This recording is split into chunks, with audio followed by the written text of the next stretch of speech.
نعود للقاء منذ البداية، ولا المحاولات الهجومية كانت من جانب الترجي. ركنية من شمس الدين السامتي، العربي جابر قريب جدا من افتتاح النتيجة. هذا هجوم معاكس من أبناء المدرب طارق بالغيث، إمكانية أحداث الفارق الذي على فريق منزل بوزلفة.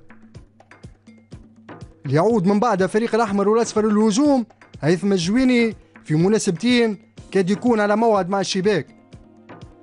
نلعب في دقيقة 20 هجوم معاكس لزملاء مروان حمادة، بلال سعد يتباطأ ويضيع فرصة سانحة للتسجيل.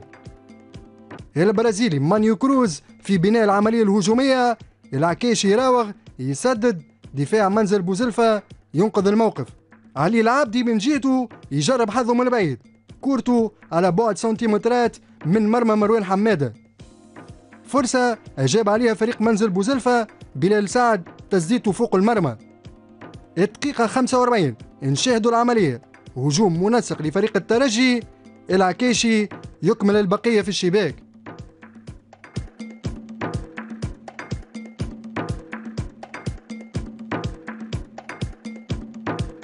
في الشوط الثاني ركنية للترجي، أحمد العكاشي كاد يضاعف النتيجة. من جديد العكاشي يمر من الجهة اليسرى، يوزع معز عبود يضيف الهدف الثاني.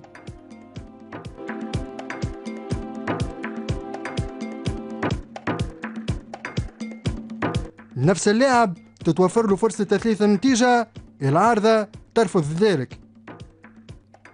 الترجي يمر إلى السرعة القصوى، علي العابد يسدد، حارس منزل بوزلفة يفسخ هدف محقق. فريق منزل بوزلفة حاولوا الوصول إلى شباك سامي هلال، لكن الحظ ما كانش إلى جانب سيف الدين السعداني. لننتظر دقيقة 86 هجوم معاكس لأبناء المدرب طارق بالغيث، أنيس الرحايمي يتمكن من تذليل الفارق.